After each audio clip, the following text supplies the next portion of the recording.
911 Ռադիո Արևիկում 911-ի հերթական թողարկումն է, ես Տաթևիկ Շատյանն եմ, բարի օր։ Հարգելի ունկնդիրներ, հիշեցնեմ, որ մեր նախորդ հանդիպման ժամանակ խոսում ենք քաղաքացիական պաշտպանության կազմակերպման ձևերի մասին։ Քանի որ հարցերը շատ են եւ մեկ եթերաժամում հնարավոր չէր բոլորին անդրադառնալ, որոշվեց թեմային առնչվող մի քանի հաղորդում ներկայացնել։ Իսկ մեզ, ինչպես միշտ, այդ հարցում կօգնի ճգնաժամային կառավարման պետական ակադեմիայի ռեկտոր, փրկարար ծառայության գեներալ-մայոր Համլետ Մաթևոսյանը։ Բարև ձեզ, պարոն Մաթևոսյան, շնորհակալ եմ, որ կրկին մեզ հյուր եք եկել։ Բարև ձեզ, ես էլ եմ շնորհակալ։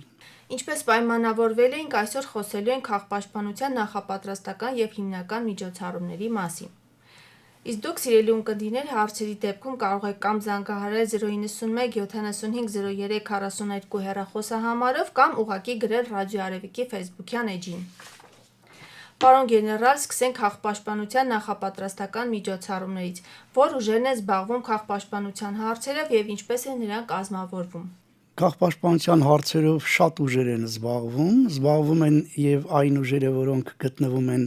արտակարգ իրավիճակների նախարարության կառուցվածքում եւ այն ուժերը, որոնք չեն գտնվում նախարարության կառուցվածքում, բայց որպես կազմավորումներ ձևավորված են եւ ամեն մեկը իր մասնագիտական ուղղվածության համապատասխան որպես ուժ իրականացնում է որոշակի գործառույթներ։ Օրինակ, ասենք ջրամատակարարման համակարգի կառույցներում ստեղծվում են այնպիսի կազմավորումներ, որոնք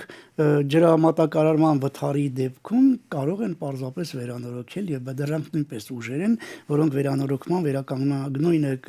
կվերաբերի գազի, էլեկտրոմատակարարման եւ այլն։ Այսինքն ուժերը ձևավորվում են գրեթե բոլոր կազմակերպություններում եւ կառավարման մարմիններում, բայց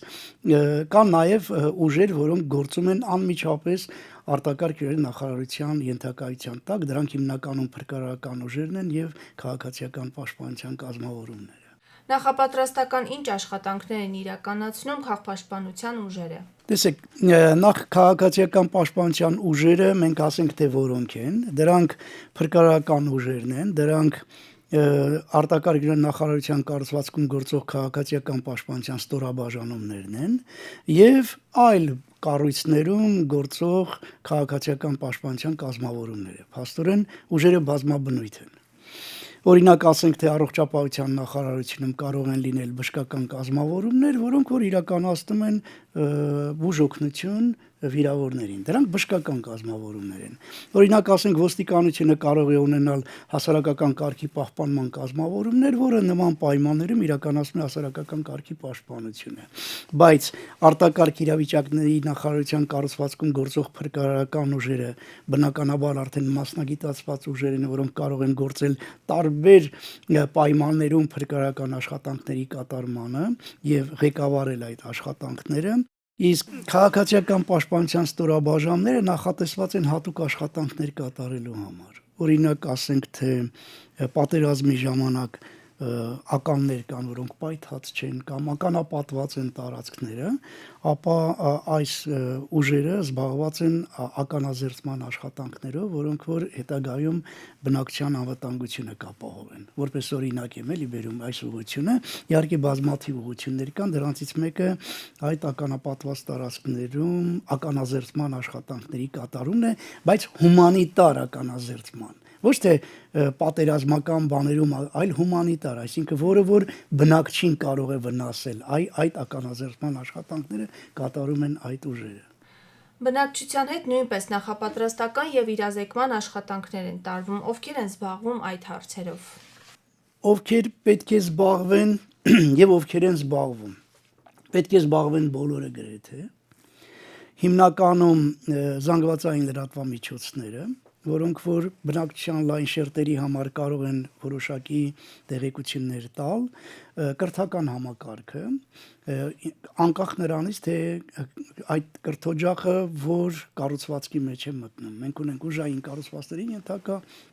ուսումնական հաստատություններ, ունենք ոչ պետական ուսումնական հաստատություններ եւ ունենք կրթության նախարարության ենթակայության տակ, կապ չունի թե որտեղ ամբողջ կրթական համակարգը նույնպես այս գործընթացում պետք է ներգրավի։ Այստեղ կա շատ երկու կարևոր հարց՝ իրազեկում եւ ուսուցում։ դրանք իրարից խիստ տարբերվում են։ Եթե զանգվածային լրատվամիջոցների մասին ենք խոսում, հիմնականում իրազեկման գործընթացի նկատի ունենք, եթե մենք խոսում ենք ուսուցման մասին, ապա կրթական համակարգի նկատի ունենք, կրթության բոլոր ծրագրերով նկատի ունենք, թե վերապատրաստում, թե որակավորման բարձրացում եւ թե կրթական ծրագրերի իրականացում։ Պաշտպանական կառույցների, անհատական պաշտպանական միջոցների, սննդամթերքի եւ այլ անհրաժեշտ պայմանների ապահովումը նույնպես մտնում է քաղաքապաշտպանության նախապատրաստական միջոցառումների մեջ։ Ինչպես է դա իրականացվում։ Սկսենք պաշտպանական կառույցներից։ Տեսեք,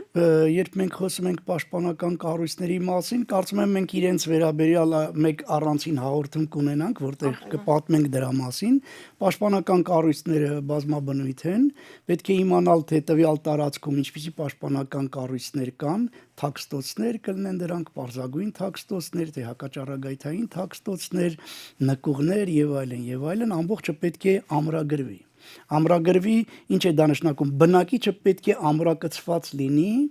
որևէ այդպիսի պաշտպանական կառույցի եւ ինքը պետք է իմանա, թե որ պաշտպանական կառույցին է ինքը, դրանք պլանների մեջ են լինում, որը որ պլանավորվում է նախապես եւ այսինքն մենք նայում ենք ինչ պաշտպանական կառույցներ կան, այդ որտեղ են գտնվում, ինչքան մարդիկ կարող են տեղավորվել, ինչպիսի օդափոխություն, ինչ պայմաններ եւ այլն, եւ այս բոլորը կարծեք թե լինի մեր այն ունեցած ֆոնդը, որը պատերազմի ժամանակ կարող ենք օգտագործել։ Իսկ անհատական պաշտպանական միջոցները, սննդամթերքը։ Ընդհանրապես, երբ մենք նայում ենք, թե պատերազմի դեպքում ինչ անհրաժեշտություն կլինի, ինչ գործընթացներ պիտի իրականացնենք, հենց դրանք էլ նախապատրաստում ենք։ Օրինակ պատերազմի դեպքում գիտենք, որ առաջ կգա սննդամթերքով ապահովման անհրաժեշտություն, առաջ կգա դեղամիջոցներով ապահովման, առաջին անհրաժեշտության պիտույքներով, որտեղ ռմբակոծություններից կարող են տներ ավերվել, շենք մարդիկ մնան առանց տանիքի, առանց ծածկի, առանց առաջին անհրաժեշտության իրերի, որոնց պահուստը պետք է մենք ունենանք։ Եվ այդ պահուստը ստեղծվում է մինչև պատերազմը, երբ տեղի է ունենում արդեն այդ ավերածությունները, քանի որ պահուստները կան, դրանք նպատակային օգտագործման են տրվում բնակչությանը։ Բնակիչը սովորել է, որ դրա անունը լինի մարդասիրական օգնություն, իրականում մարդասիրական օգնությունը տարբեր ուղղություններով է լինում, կարող է դա նաև լինել արտաքին մարդասիրական օգնություն, իսկ այստեղ մարդասիրական օգնությանը չի խնդիրը վերաբերում է նրան, որ յուրաքանչյուր կառույց, օրինակ յուրաքանչյուր տեղական ինքնակառավարման մարմին իր բնակչի հաշվարկից ելնելով կարող է որոշակի քանակությամբ նման պահուստներ ունենալ, բայց պահուստ ունենալ դա չի նշանակում, որ հենց հատկապես այդ պահուստը ինքը ունենա, օրինակ ասենք դեղամիջոցների պահուստ ինքը ունենա, չէ, ինքը կարող է պայմանագիր ունենալ իր տարածքում գործող դեղատների հետ, որոնք պարտավորություն վերցնեն որոշակի անուն դեղեր մշտապես դեղատանը ունենան, որը որ դառնում է այդ պահուստը եւ պայմանագրային հիմունքների վրա դա նախապես պայմանագիրը կնքվի, որ հենց որ այդ պահուստը օգտագործի, ապա դրա փոխհատուցումը պետական բյուջեից կամ համայնքի բյուջեից կատարվի, այսինքն պարտադիր չի, որ նա ֆիզիկապես ձևավորվի, նա կարող է փաստաթղթերով էլ ձևավորվել, բայց իմանանք, որ այդ պահուստները գոյություն ունեն։ Ռադիո Արևիկի հարգելի ունկնդիրներ, հիշեցնեմ, որ եթերում 911 հաղորդաշարն է, իմ հյուրն է ճգնաժամային կառավարման պետական ակադեմիայի ռեկտոր, փրկարար ծառայության գեներալ-մայոր Համլետ Մաթևոսյանը։ Պարոն Մաթևոսյան, ձեր բոլոր թվարկածները վերաբերում էին քաղաքապաշտպանության նախապատրաստական միջոցառումներին։ Անդրադառնանք նաև հիմնական միջոցառումներին, որոնք տեղի են ունենում ռազմական դրության ժամանակ, որոնք են ընդհանուր դրույթները։ Կարող ենք մենք տրամաբանորեն դուրս բերել, եթե նույնիսկ չգիտենք, ես ձևը պարզապես ուզում եմ մարդկանց ասել, որ տեղյակ լինեն, առաջին հերթին պետք է մարդը իմանա, կա հարձակում, թե չկա։ Դա իմանալու համար անհրաժեշտ է ազդարարում։ Հետևաբար, հենց որ իրավիճակը ծագում է, առաջին քայլը ազդարարումն է։ Հիմա մարդը ինչպես կարող է դրան նայել։ Ազդարարում ում բնակչին, ում կառավարման մարմիններին։ Սկզբում ում ազդարարենք, բնականաբար կառավարման մարմիններին, որպեսզի իրենք որպեսզի նրանք նախապատրաստեն, որ բնակիչը իմանա ինչպես, որ նրանք կարողանան ուղղորդել բնակչի գործողությունները, թե չէ եթե սկզբում մենք բնակչին ազդարարենք, խուճապ կառաջացնենք։ Կառավարման մարմինների ազդարարում եւ բնակչության ազդարարում։ Այս առաջին գործընթացն է, որն իրականացվում է։ Հիմա, հենց որ ազդարարեցինք, արդեն գիտենք, որ բնակչության պաշտպանության միջոցառումներ պետք է իրականացվեն։ Դա նշանակում է պետք է կազմակերպի տարհանում նյութական արժեքների եւ բնակչության վտանգավոր տարածքներից, հավանական հարվածի վայրերից,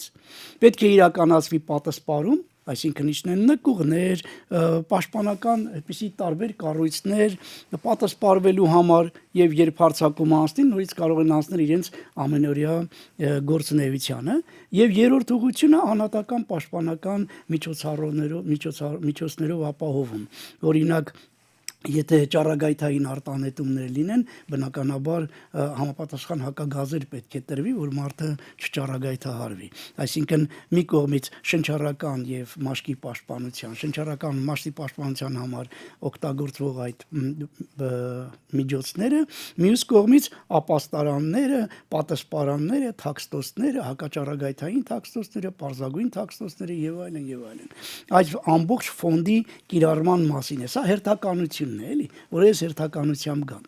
Հաջորդը մենք պետք է անպայմանորեն ստուգենք ջրի, օդի, սննդամթերքի վիճակը, որտեղ կարող է քիմիական նյութեր օգտագործվեն, չգիտեմ, այլ նյութեր, որոնց վերաբերյալ մենք պետք է տեղեկություն ունենանք եւ նրանց վիճակի ստուգման հաճախականությունը պետք է մեծացնենք, այսինքն միշտ ենք այդ ստուգումները կատարում, բայց նման պայմանների դեպքում այդ ստուգումների հաճախականությունը ավելի է մեծանում։ Այնուհետև, եթե արդեն պարզ է, որ ռմբակոծություններ են եղել, պետք է իրականացնել փրկարարական աշխատանքների կատարում։ Փրկարարական աշխատանքների կատարումը ուղեկցվում է անհետաձգելի վթարավերականգնողական աշխատանքների կատարմամբ։ Պետք է տվյալ տարածքում պահպանել հասարակական կարգը, որտեղ եւ կարևորագույն օբյեկտների պահպանությունը պետք է լինի եւ հասարակական կարգի պահպանություն պետք է լինի։ Բնականաբար կարող է լինել զոհվածներ, հուղարկավորության խնդիրները պետք է լուծել, սա բավականին բարդ խնդիր է, որտեղ կա ճանաչման խնդիր, գրանցման խնդիր, հուղարկավորում, դա միայն մեխանիկական հուղարկավորումը չի, էլի, ինքը բավականին բարդ process է։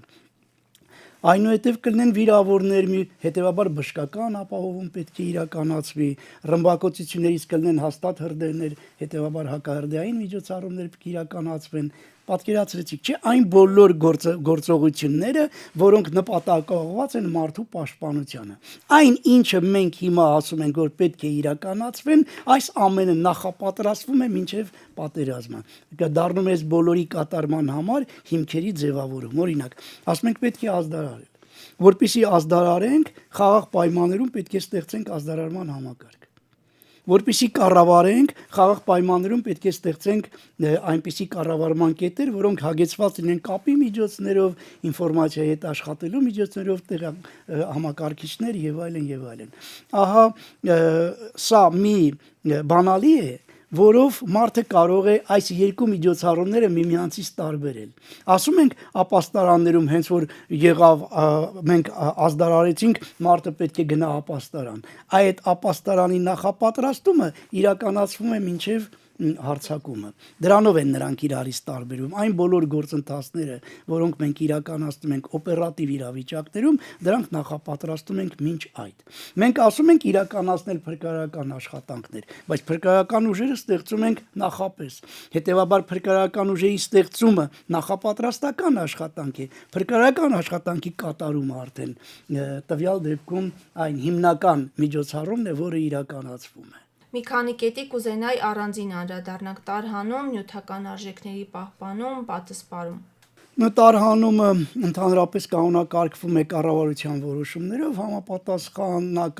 ունի տարբեր ձևեր, օրինակ կարող է լինել լրիվ տարհանում, կարող է լինել մասնակի տարհանում, մասնակին այն է, որ հղի կանայք, փոքր կերակրող երեխաներ ունեցող կանայք, ծերերը, հաշմանդամները կարող են տարհանվել, մնացած բնակչությունը կարող է մնալ։ Տարբեր տարանման ձևեր գոյություն ունեն, բայց տարհանումը նրանով է բան, որ ինքը ժամանակավոր է, մինչև վտանգը վերանում է, նորից իրենք վերադառնում են այստեղ, հակառակ դեպքում կլներ տեղահանում, էլի։ Դրա համար էլ տարհանումը ուղեկցվում է նաև կենսապահովմամբ, որտեղ տարհանում են, այնտեղ տեղաբաշխում են կատարում, հետո այդքան մարդ են բերել, դրանց սննդամթերք ապերք, ջուր ապերք, չգիտեմ, հիգիենիկ պայմանների ապահովում ապերք եւ այլն, այս ամբողջ ապահովումը կենսապահովման խնդիրներ են, որոնք որ անմիջականորեն կապված են տարհանման հետ։ Իսկ նյութական արժեքների պահպանությունը։ Նյութական արժեքները շատ ավելի լուրջ են, որովհետև նյութական արժեքների տարհանումը կապված է մասնագիտությունների հետ։ Օրինակ, ասենք, թե մենք տարհանում ենք, ենթադրենք, թե պատկերասրահի նկարները։ Այստեղ միայն պատկերասրահի աշխատողները գիտեն, թե ինչպես են այդ նկարները պահպանվում, ինչ նյութեր պետք է լինեն, ինչպես են նրանք փաթեթավորվում, ինչ արկղերի մեջ են դրվում, ինչ պայմաններում են նրանք պահվում, ինչ քիմիկատներ են պետք, ինչ ջերմաստիճան եւ այլն։ Դրա համար է, որ ես ասացի, որ յուրաքանչյուր կազմակերպություն ունի իր անելիքը, ոչ թե մեկ ուրիշն է գալիս այդ նկարները տեղափոխում որևէ միտեղ, այլ հենց այդ կառույցի աշխատակիցները։ Նույնը, եթե մենք վերցնենք ձեռագրերը, ովքեր ձեռագրերի հետ վարվելու